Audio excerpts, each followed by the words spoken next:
Okay, start करते हैं।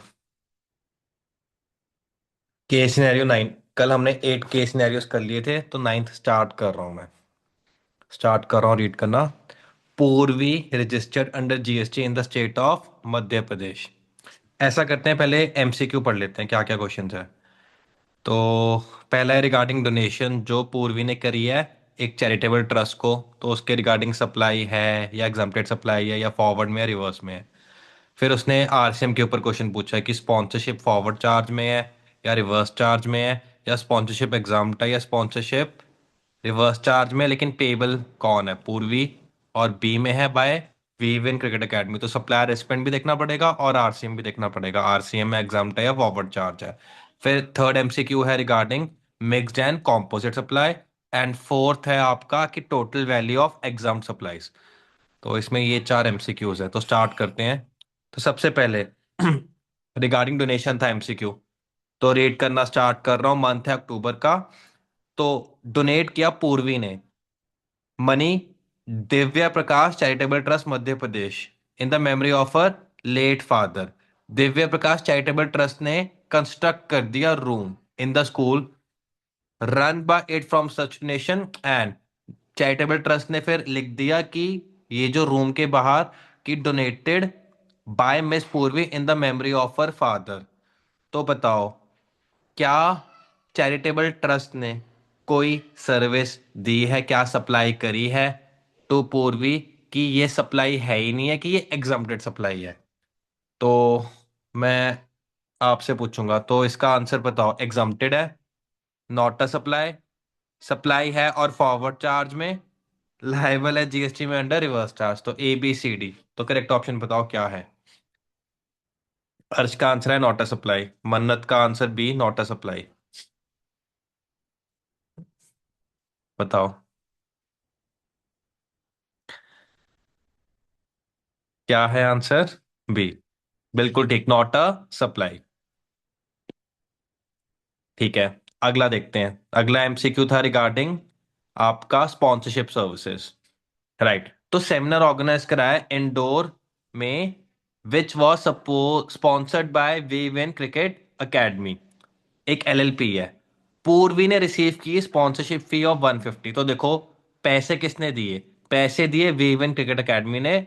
और स्पॉन्सरशिप पूरा इवेंट किसने कराया, पूर्वी ने। तो पूर्वी क्या है, सप्लायर है, अगर है सप्लाई। और वीवन क्या है, रेसिपिएंट है, क्योंकि रेसिपिएंट हमेशा पे करता है कंसिडरेशन। राइट, तो इसके रिगार्डिंग देखते हैं एमसीक्यू क्या है। स्पॉन्सरशिप सर्विसेज टैक्सेबल है, और कौन टैक्स पे करेगा, पूर्वी करेगा under forward charge. Right, tax payable है on sponsorship services payable by women cricket academy under reverse charge. Sponsorship services exempt है। Right, and last sponsorship services पे टैक्स पे करेगा पूर्वी अंडर रिवर्स चार्ज। अब पूर्वी तो सप्लायर है, supplier अगर पे कर रहा है अंडर रिवर्स चार्ज, सप्लायर तो रिवर्स चार्ज के अंडर पे ही नहीं कर सकता ना। तो डी तो नहीं है, इतना मैं पक्का गारंटी के साथ कह सकता हूँ। ये तो आपको भी पता है, इतना तो कंसेप्चुअली आपको जीएसटी आ गया है कि पूर्वी सप्लायर बन रहा है, और अगर सप्लायर पे कर रहा है जीएसटी तो फॉरवर्ड चार्ज हुआ, रिवर्स चार्ज थोड़ा हुआ। तो करेक्ट ऑप्शन बताओ, एबीसी में से कौन सी होनी चाहिए। क्या पहले तो टैक्सेबल है, अगर है तो कौन पे करेगा, फॉरवर्ड चार्ज में पूर्वी, या रिवर्स चार्ज में, रिवर्स चार्ज में कौन पे करेगा, वीवन क्रिकेट एकेडमी। हाँ जी, सबको हेलो बोलते हैं। क्या नहीं, नो, सारे देख रहे हैं बच्चे, ऐसे नहीं करना। नो, चलो ले जाओ उसको।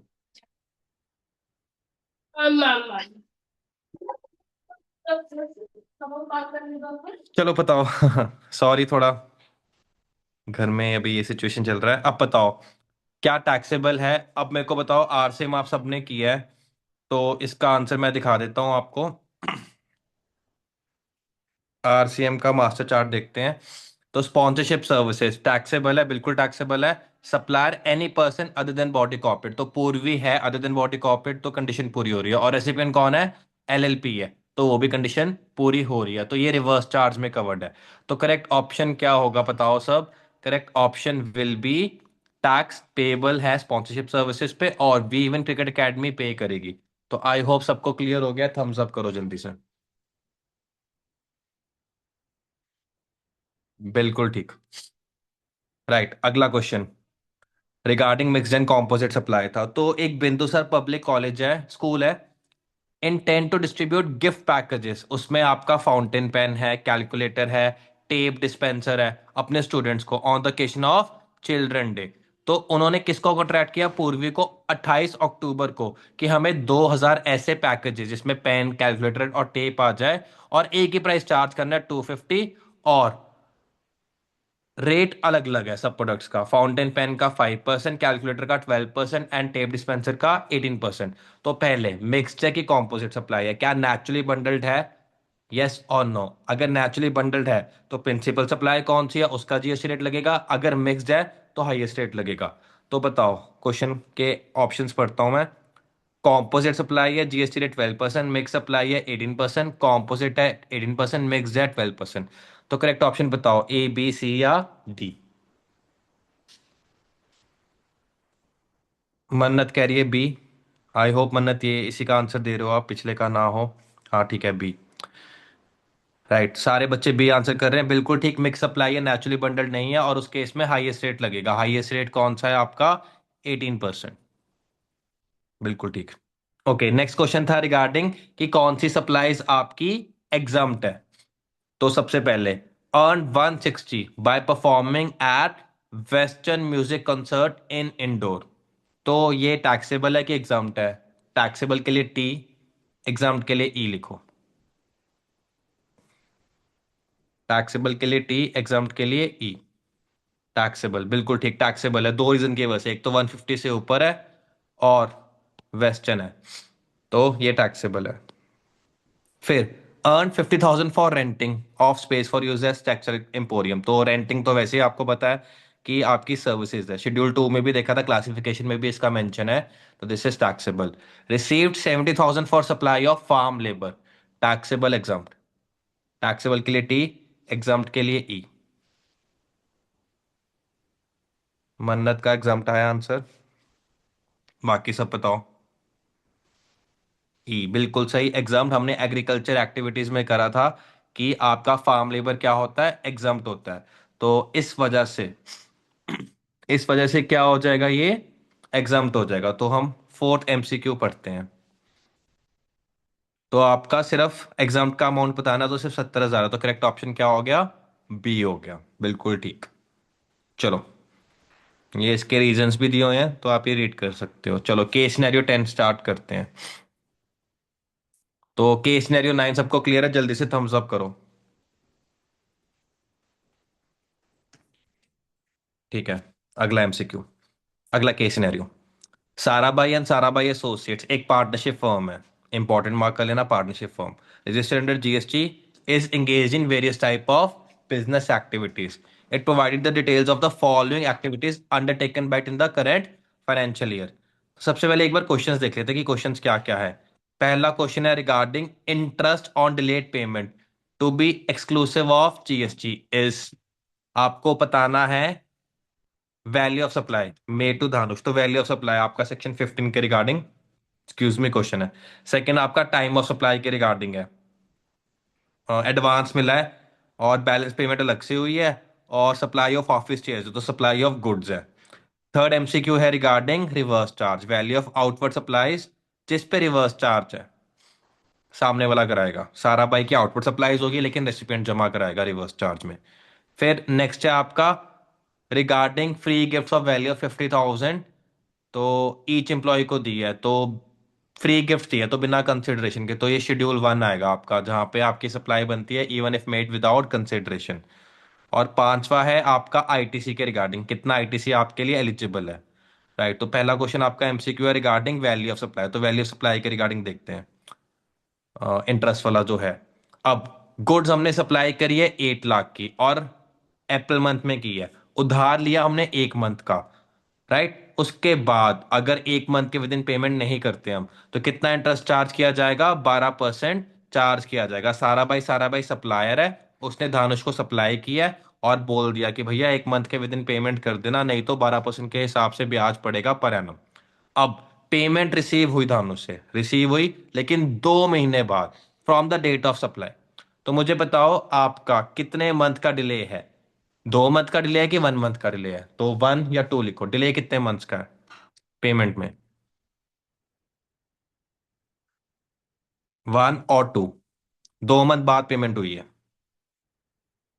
2-3 बच्चे भी आंसर कर दे तो। हाँ, अर्श का ठीक है, एंड पियांशु का भी आंसर ठीक है। 1 मंथ का डिले है, बिल्कुल ठीक, बाकी सारे बच्चे आंसर ठीक कर रहे हैं।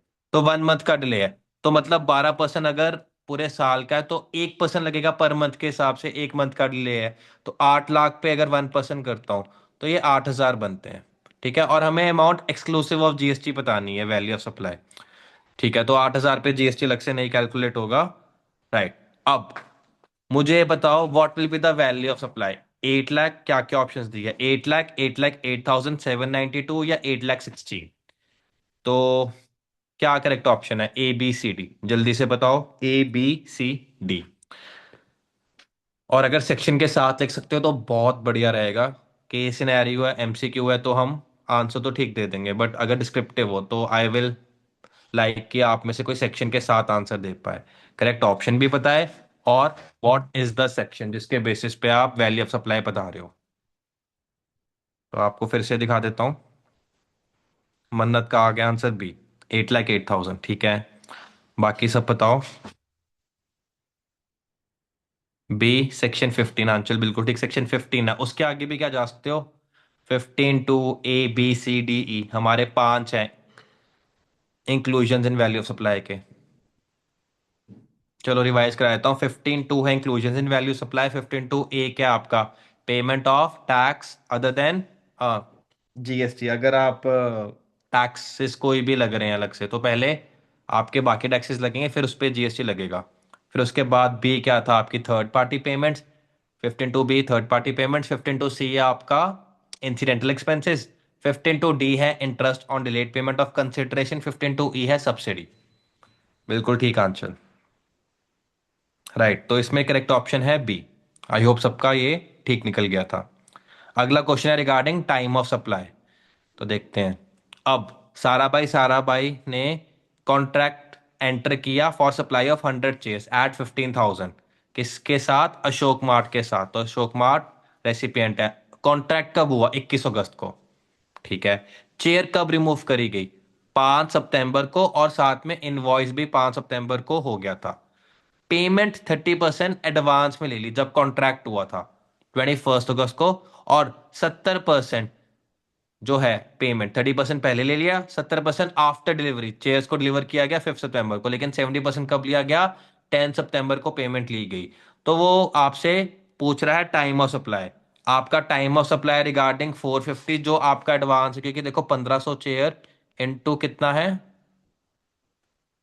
नहीं 100 चेयर है 15,000 के हिसाब से, तो ये बन जाता है 15 लाख। 15 लाख का 30% करते हैं तो 450 बनता है, और 70% करते हैं तो 1050 बनता है। तो 450 का टाइम ऑफ सप्लाई और 1050 का time of supply. A option है 21 अगस्त एंड 5 सितंबर। बी है 5th एंड 10 सितंबर। सी है 21 अगस्त एंड 10 सितंबर, एंड डी है आपका 5 सितंबर एंड 5 सितंबर। तो जल्दी से बताओ ए बी सी या D, what is the correct option? अगर कोई स्टूडेंट माइक ऑन करके भी आंसर देना चाहता है तो मोर देन वेलकम, या मैसेज पे लिखना है तो मैसेज पे भी लिख सकते हो। मन्नत 5 सितंबर आंसर कर रहे हो दोनों का? मतलब 30% एंड 70%?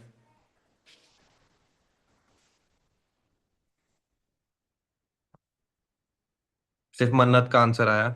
मन्नत कह रही है 30% का 5 सितंबर है, तो 70% का ए बी सी डी। आप आंसर बताओ A B C D. I hope सबके पास केस सिनेरियो की बुकलेट है। तो ये ऑप्शन है आपकी। कॉन्ट्रैक्ट एंटर हुआ 21 अगस्त को। गुड्स रिमूव किए गए 5 सितंबर को। और 5 सितंबर को ही इशू किया गया। गुड्स भी रिमूव 5 सितंबर को, और इनवॉइस भी 5 सितंबर को। पेमेंट 30% हुई 21 अगस्त को। एंड 70% हुई 10 सितंबर को। तो बताओ what is the time of supply. Most बच्चे ए आंसर कर रहे हैं और बी और डी। चलो सबसे पहले मैं बता देता हूँ। केस है गुड्स का, जब गुड्स का केस होता है तो एक नोटिफिकेशन नंबर है 66/2017।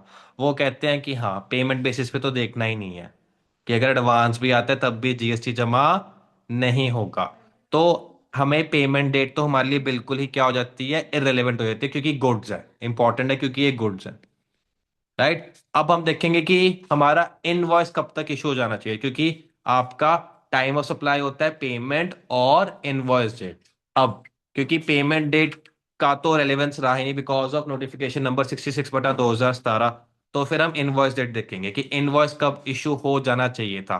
तो इनवॉइस कब इशू हो जाना था in case of goods, before और at the time of removal. अगर आफ्टर रिमूवल होता है, इनवॉइस डेट बाद में होता है, तो फिर इनवॉइस डेट मान लिया जाएगा कि जिस दिन गुड्स रिमूव हुए हैं वो डेट ही हम मान लेंगे इनवॉइस इशू होने के।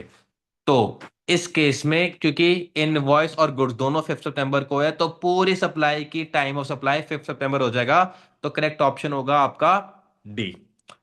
तो बताओ, आई होप सबको क्लियर है। अगर क्लियर है थम्स अप करो, अगर नहीं है थम्स डाउन करो।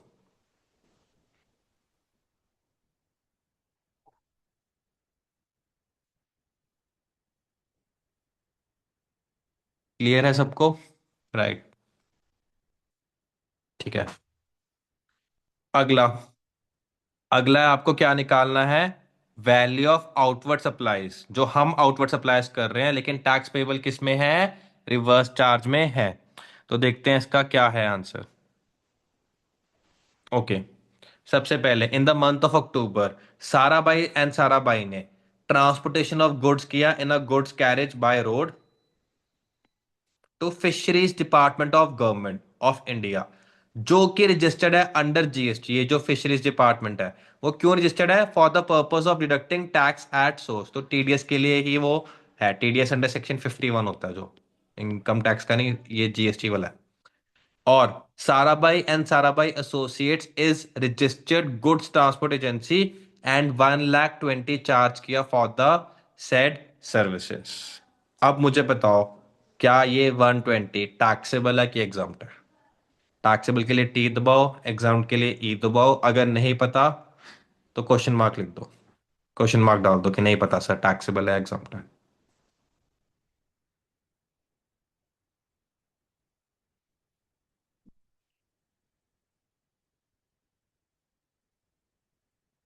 नहीं पता मन्नत को। क्वेश्चन मार्क, ठीक है। चलो फिर हम अपने नोट्स रिविजिट करते हैं। एग्जाम्पशन चैप्टर, एग्जाम्पशन में गुड्स ट्रांसपोर्ट देखें। नहीं, गुड्स ट्रांसपोर्ट की जगह goods transport GTA, GTA GTA GTA, I hope सबने निकाल लिया है। तो transport of goods by GTA for government exempt है, ठीक है। किसी भी डिपार्टमेंट या establishment of central government, state government और यूटी लोकल अथॉरिटी या फिर गवर्नमेंट एजेंसी जिसने रजिस्ट्रेशन ली है under GST act for deducting TDS under section 51 and supplies के लिए नहीं ली है। तो देखो कोई भी डिपार्टमेंट है, जैसे मिनिस्ट्री होती है, डिपार्टमेंट होता है, जैसे कि स्पोर्ट्स मिनिस्ट्री है उसका डिपार्टमेंट है कोई, या एस्टैब्लिशमेंट है, तो नहीं है टैक्सेबल, एग्जाम्प्ट है। Local authority municipal corporation exempt है। और ये गवर्नमेंट की एजेंसी है और एजेंसी ने टीडीएस की वजह से रजिस्ट्रेशन ली है, सिर्फ टीडीएस काटने के लिए, तो फिर वो क्या है, एग्जाम्प्ट है। तो इस केस में ये सप्लाई एग्जाम्प्ट है, दिस इज एग्जाम्प्ट। तो अगर रिकॉल हो गया है तो थम्स अप करो जल्दी से।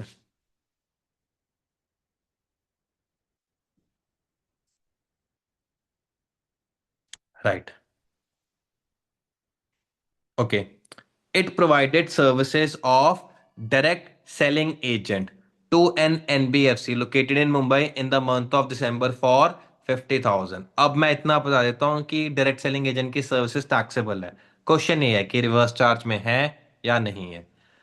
तो आपको आपके नोट से मैं रिकॉल करवा देता हूँ, आरसीएम में आप जाओ डायरेक्ट सेलिंग एजेंट वाली सर्विसेज में। मैंने मास्टर चार्ट निकाल लिया है, कहाँ पे है डायरेक्ट सेलिंग एजेंट? ये है 11th नंबर। तो डायरेक्ट सेलिंग एजेंट, अगर supplier individual DSA direct selling agent है other than body corporate LLP या पार्टनरशिप फर्म और बैंकिंग कंपनी या एनबीएफसी को दे रहा है, तो हमें दो चीजें देखनी है। एक तो इंडिविजुअल प्रोपाइटर है सप्लायर, और रेसिपिएंट बैंकिंग या एनबीएफसी है। अब देखते हैं सप्लायर कौन है। सप्लायर एक पार्टनरशिप फर्म है, राइट। अब पार्टनरशिप फर्म है, चाहे रेसिपिएंट एनबीएफसी है, क्योंकि सप्लायर पार्टनरशिप फर्म है, तो इस केस में for direct selling agent services supplier छोटा नहीं है, सप्लायर पार्टनरशिप फर्म है, बड़ा है, खुद से अपना जीएसटी खुद जमा करा सकता है। तो ये आपका फॉरवर्ड चार्ज में आ जाएगा। तो जो क्वेश्चन है एमसीक्यू का, वो रिवर्स चार्ज के बारे में पूछ रहा है, तो ये आपका फॉरवर्ड चार्ज में आएगा। साराभाई एंड साराभाई ही इस पे जीएसटी जमा कराएंगे। तो अगर क्लियर है तो थम्स अप करो।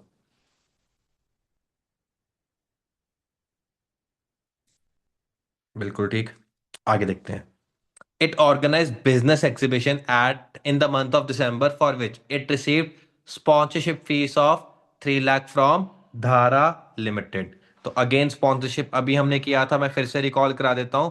आपका जो स्पॉन्सरशिप सर्विसेज है, अगर सप्लायर है any person other than body corporate, बिल्कुल है पार्टनरशिप फर्म है, तो supplier any person other than body corporate है, और रेसिपिएंट बॉडी कॉर्पोरेट या फर्म होनी चाहिए। तो रेसिपिएंट देखते हैं, रेसिपिएंट कौन है? धारा लिमिटेड, तो बॉडी कॉर्पोरेट है। तो यहाँ पे आरसीएम की कंडीशन फुलफिल हो रही है, तो धारा लिमिटेड रिवर्स चार्ज में जीएसटी जमा कराएगा। तो आरसीएम के रिगार्डिंग यही है। तो सिर्फ 3 लाख ही है जो कि आरसीएम में कवर हो रहा है। तो करेक्ट ऑप्शन क्या है? 120, 50, 170 या 3 लाख? करेक्ट ऑप्शन है 3 लाख। तो चेक भी कर लेते हैं। तो करेक्ट ऑप्शन 3 लाख है, बिल्कुल ठीक। ओके। तो क्लियर है सबको? थम्स अप करो अगर ये वाला एमसीक्यू क्लियर है। राइट, आगे चलते हैं। ओके, अब वो गिफ्ट के रिगार्डिंग था। साराभाई एंड साराभाई एसोसिएट्स की पॉलिसी है कि हम फ्री गिफ्ट देंगे हर एक अपने एम्प्लॉय को, valuing exact 50,000 at the end of each financial year. 50,000 का फ्री में गिफ्ट देंगे, राइट। तो उसके लिए कंसिडरेशन चार्ज नहीं करी जा रही है। तो बताओ, क्या ये सप्लाई है as gift of only less than 50,000 in value are not treated as supply? B, supply as gift provided by employer to employ of any value को हमेशा सप्लाई बोलेंगे। C, a supply as gifts of only more than 50,000 in value are not treated as supply, या D, not a supply as gift exceeding not exceeding 50,000 in a financial year by an employer to an employee shall not be treated as supply in terms of schedule one. तो schedule one के चार paras है, चार में से second para में आ रहा है, सेकंड पैरा में रिलेटेड पार्टी वाला जो है। तो इसमें बताओ क्या था एग्जैक्ट? 50,000 क्या था लेकिन एग्जैक्ट? अब रिकॉल कर पा रहे हो? करेक्ट ऑप्शन मन्नत बी कह रहे हैं, खुशी बी कह रहे हैं। ध्यान से।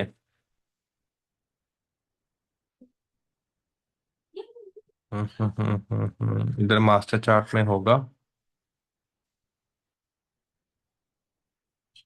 Gift by employer to employ up to 50,000।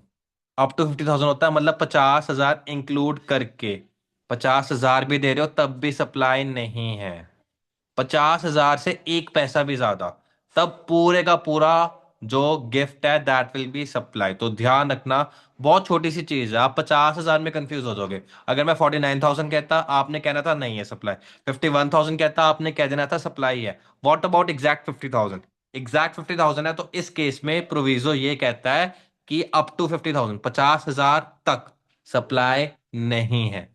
तो इस केस में क्योंकि एग्जैक्ट 50,000 दिया गया है, तो सप्लाई नहीं है। करेक्ट ऑप्शन होगा डी।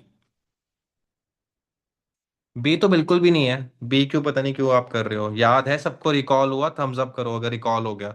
अगर नहीं है तो थम्स डाउन करो, फिर मैं आपको मॉड्यूल में दिखा दूंगा इसका आंसर। हमारा जो मॉड्यूल 1 है। अगर किसी को नहीं रिकॉल आ रहा, थम्स डाउन कर दो।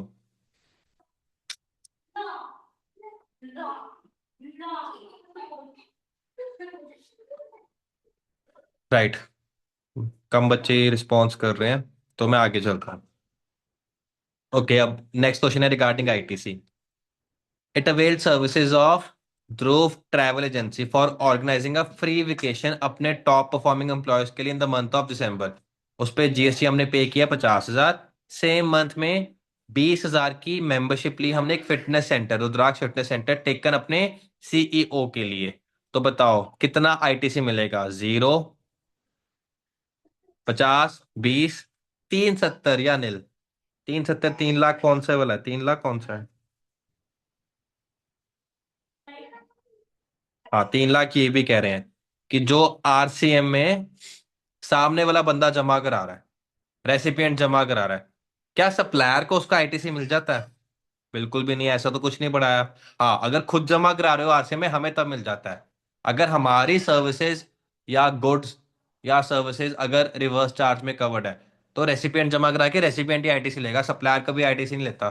तो 370 तो बिल्कुल गलत है, 3 लाख का कोई आईटीसी नहीं बन रहा सारा बाई के लिए। हाँ, उसके लिए ये धारा लिमिटेड के लिए 3 लाख का आईटीसी, हम यहाँ सारा बाई की बात कर रहे हैं। तो सी तो गलत ही है। तो मुझे बताओ 50, 20 या नील, करेक्ट ऑप्शन क्या है? मन्नत का आंसर आ गया नील, वेल डन मन्नत। और बाकी सब?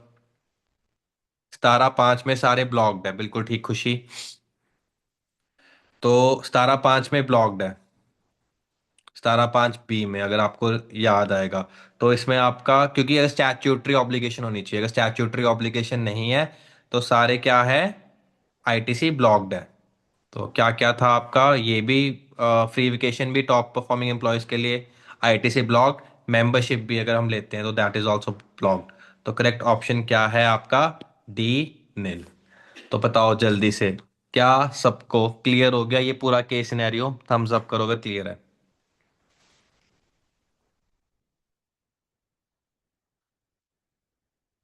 चलो अगला करते हैं।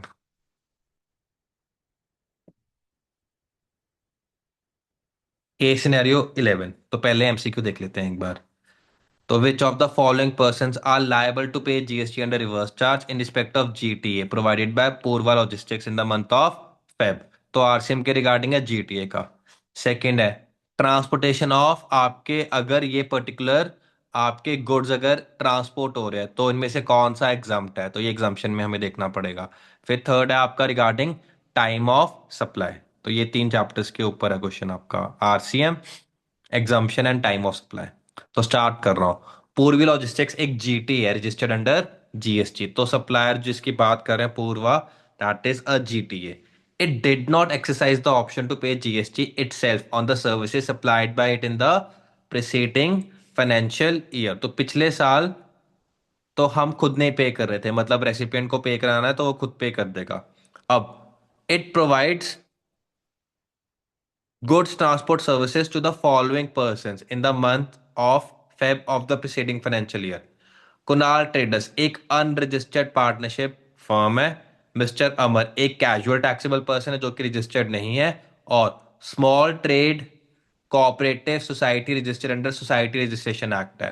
तो इन 3 लोगों को जीटीए दी है। तो क्वेश्चन देखते हैं पहला क्या पूछ रहा है, इनमें से किसको रेसिपिएंट, इनमें से कौन से रेसिपिएंट को अपने आप आरसीएम में जीएसटी जमा कराना? Kunal, mister Amar and small trader. तो आपको दो के कॉम्बिनेशन दिए हुए हैं, 1 एंड 2, 2 एंड 3, 1 एंड 3, या तीनों। तो देखो कौन कौन से को पहले कराना है। क्या कुणाल ट्रेडर्स को कराना है, मिस्टर अमर को कराना है, स्मॉल ट्रेडर्स कोऑपरेटिव सोसाइटी को कराना है? इन तीनों में से पहले चेक करो किसको आरसी में जमा कराना है, फिर उसके बेसिस पे A B C D answer करो। तो बताओ आपका क्या है, A B C D answer करके बताओ। करेक्ट आंसर, अगर आता है तो थम आंसर बताओ, नहीं आता तो थम्स डाउन कर दो। अगर सर नहीं पता अगर, तो आप थम्स डाउन कर दो, अगर आता है तो आंसर लिख के भेजो। बट सब एक बार रिस्पॉन्स करो, तभी मेरे को आइडिया होगा आप लोगों को जीएसटी सारा रिकॉल हो रहा है या नहीं हो रहा है। मन्नत का आंसर है सी। ठीक है मन्नत, वेल डन। बाकी सब? प्रियांशु का भी सी आ रहा है, अर्श का भी, वेल डन। ठीक है, आंचल का भी सी आ गया। तो 3, 4 बच्चों ने आंसर कर दिया है। तो देखते हैं कुणाल ट्रेडर्स क्या है, पार्टनरशिप फर्म है। पार्टनरशिप फर्म रजिस्टर्ड हो अनरजिस्टर्ड हो, ठीक है, अगर इसने जीटीए की सर्विसेज ली और जीटीए फॉरवर्ड में नहीं कराना है, कुणाल ट्रेडर्स को being a partnership firm GST जमा कराना पड़ेगा आरसीएम, अनरजिस्टर्ड से अपने आप को रजिस्टर करना पड़ेगा। तो ये आरसीएम में आ जाएगा। राइट। फिर मिस्टर अमर एक कैजुअल टैक्सेबल पर्सन है, रजिस्टर्ड नहीं है, तो ये कवर्ड ही नहीं है कैजुअल टैक्सेबल पर्सन। मैं ना आपको दिखा भी सकता हूँ, मैंने इसका चार्ट बनाया हुआ है, इससे आपको रिकॉल हो जाएगा। जीटीए सबसे पहले हमने जीटीए करा था, तो यहाँ पे सारे रेसिपिएंट्स हमने मेंशन किए हुए हैं, देखो। लेकिन यहाँ पे मैंने कैजुअल टैक्सेबल पर्सन लिखा हुआ है, यहाँ पे ना रजिस्टर्ड कैजुअल टैक्सेबल पर्सन लिख लो अगर आपके पास नोट्स हैं। कैजुअल टैक्सेबल पर्सन एक है बट अनरजिस्टर्ड है, अनरजिस्टर्ड है मतलब वैसे कैजुअली कहीं जाके काम करता है, बट यहाँ पे रजिस्टर्ड कैजुअल टैक्सेबल पर्सन की बात कर रहे हैं। राइट।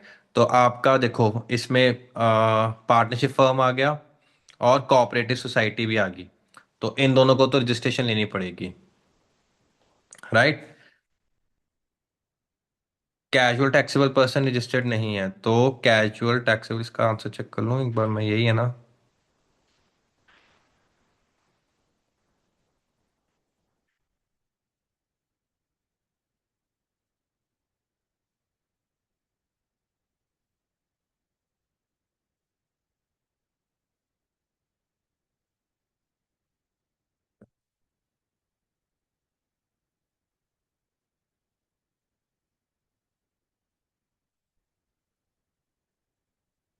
यहाँ से ना कैजुअल टैक्सेबल पर्सन हटा ही दो, कंफ्यूजन क्रिएट करेगा, इसके ऊपर शायद अमेंडमेंट आई है।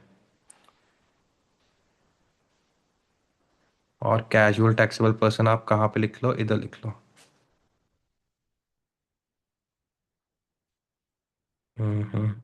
यहाँ पे।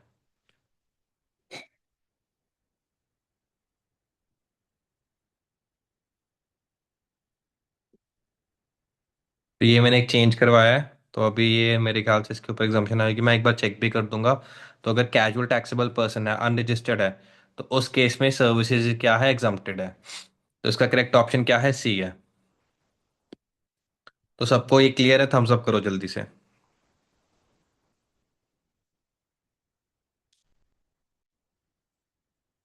राइट, अगला देखते हैं।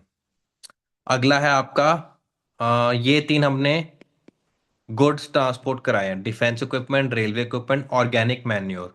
तो इनमें से कौन सा ट्रांसपोर्टेशन एग्जाम्प्ट है, defence equipment, defence and railway, defence and organic manure, या तीनों ही एग्जाम्प्ट है। तो आपको याद होगा गुड्स ट्रांसपोर्ट में मैंने आपको एक लिस्ट बनवाई थी, उसका चीट कोड याद, एक्सक्यूज मी, चीट कोड याद है सबको? डॉक्टर मोना, याद है सबको?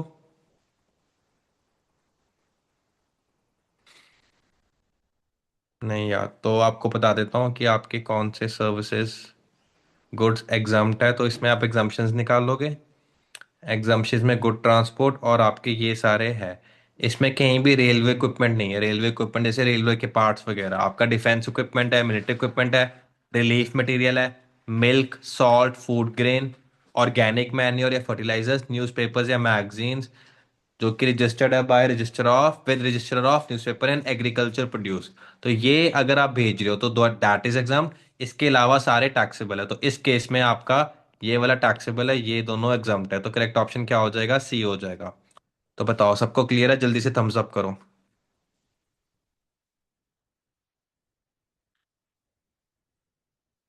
ओके। अगला टाइम ऑफ सप्लाई के रिगार्डिंग है, तो नेक्स्ट देखते हैं। अब पूर्वी लॉजिस्टिक ने एक्सरसाइज की ऑप्शन टू पे itself पे GST on services supplied by it at 12% from April, तो फॉरवर्ड चार्ज में आ गया।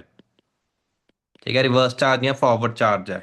अब उसने गुड्स ट्रांसपोर्ट सर्विसेज दी एक बामा स्टील्स प्राइवेट लिमिटेड को, तो अब ये आरसी में नहीं कराएगा, अब तो हम सप्लायर फॉरवर्ड में कराएंगे। एक अप्रैल को सर्विसेज दी गई, इनवॉइस इशू किया गया 5 मई को, और पेमेंट मिली 6 मई को। तो तीन डेट्स है, 1 अप्रैल, 5 मई और 6 मई।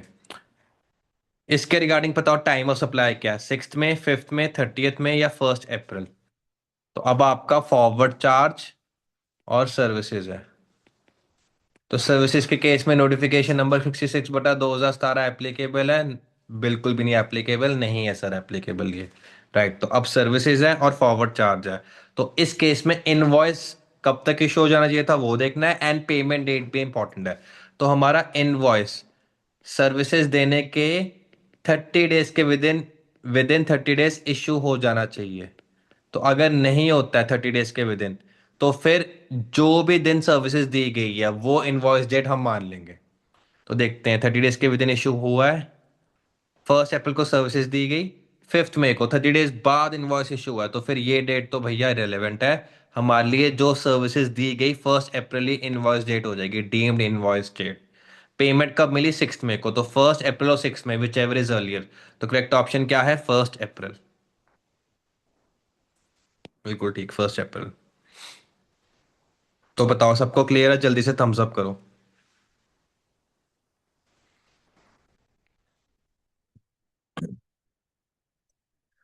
राइट, स्टूडेंट्स कम हुए जा रहे हैं, पता नहीं या तो बहुत लेट नाइट है इस करके, बट जो चला गया उसको कौन रोक सकता है।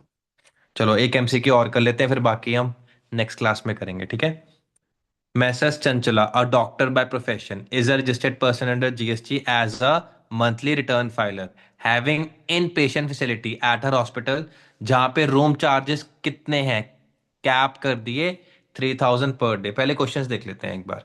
तो तो पहले टैक्सेबल वैल्यू कैंटीन की, जो भी मिस चंचला प्रोवाइड कर रही है।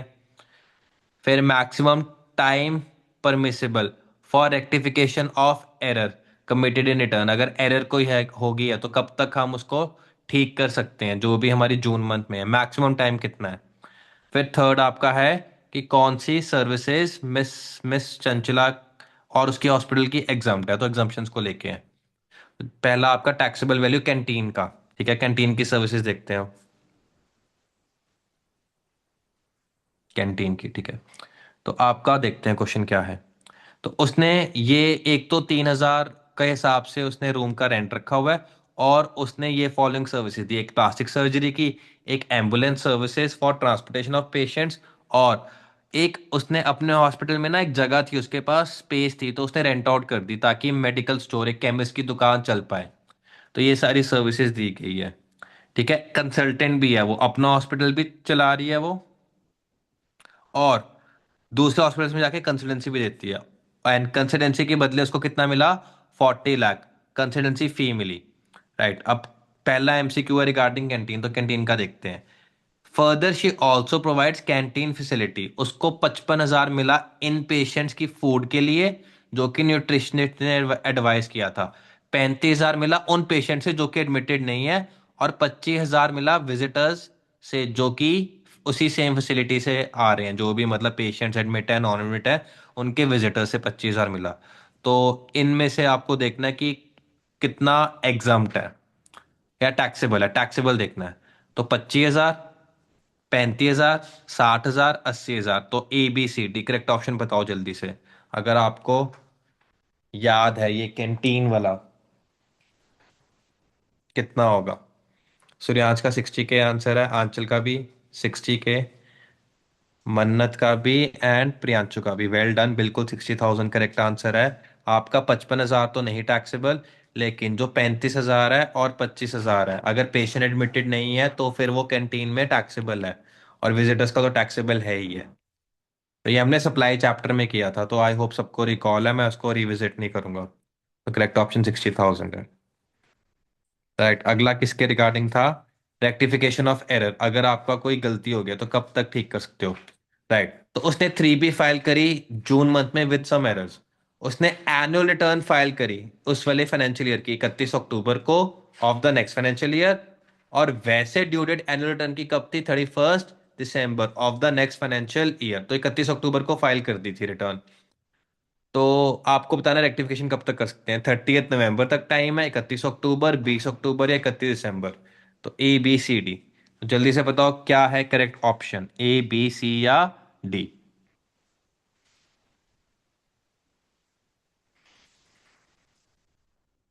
31 October, B. Most students B answer कर रहे हैं, सारे बी आंसर कर रहे हैं, बिल्कुल ठीक। क्योंकि उसने एनुअल रिटर्न जल्दी फाइल कर दी। तो एनुअल रिटर्न जल्दी फाइल कर दी, 30 नवंबर से पहले कर दी। तो फिर आपका जो एक्चुअल डेट ऑफ फाइलिंग है वो हो जाएगा। अगर 30 नवंबर के बाद क्या होता, दिसंबर में 31 दिसंबर को एनुअल रिटर्न फाइल की होती, तब मैक्सिमम टाइम कितना मिलना था, तब 30 नवंबर मिलना था। तो इस केस में आपका करेक्ट ऑप्शन क्या है जी? 31 अक्टूबर, बी। चेक कर लेते हैं, हाँ बिल्कुल ठीक, बी है। अगला देखते हैं कि कौन सी सर्विसेज एग्जम्प्ट है, प्लास्टिक, एम्बुलेंस या रेंटिंग में से। तो और कंसल्टेंसी भी है, तो चार सर्विसेज दी गई है। प्लास्टिक सर्जरी एग्जाम्प्ट या टैक्सेबल, जल्दी से ई या टी लिख के दो। ई या टी? टैक्सेबल, प्लास्टिक सर्जरी है भाई, ब्यूटी ट्रीटमेंट है, टैक्सेबल होगा। फिर एम्बुलेंस सर्विसेज, ई या T? Ambulance transportation of patients के लिए, बिल्कुल ठीक, एग्जाम्प्ट है। रेंटिंग, रेंट आउट किया है, तो जब रेंट आउट किया है तो एग्जाम्प्ट या टैक्सेबल। चाहे हॉस्पिटल में ही जगह दे दी, रेंट आउट कर दिया, एग्जाम्प्ट या टैक्सेबल? टैक्सेबल, बिल्कुल ठीक।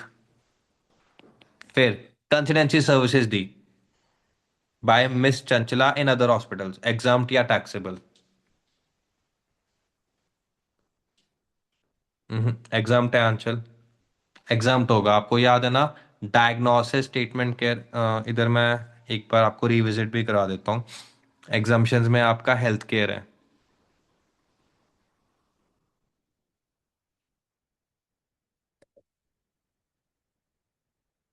तो इसमें अगर आप हेल्थ केयर क्लिनिकल एस्टेब्लिशमेंट के थ्रू दे रहे हो, या अगर आप प्रैक्टिशनर भी हो, अगर कहीं भी जाके आप प्रैक्टिस की वजह से अगर आप जाके सर्विसेज दे रहे हो, then that is also exam.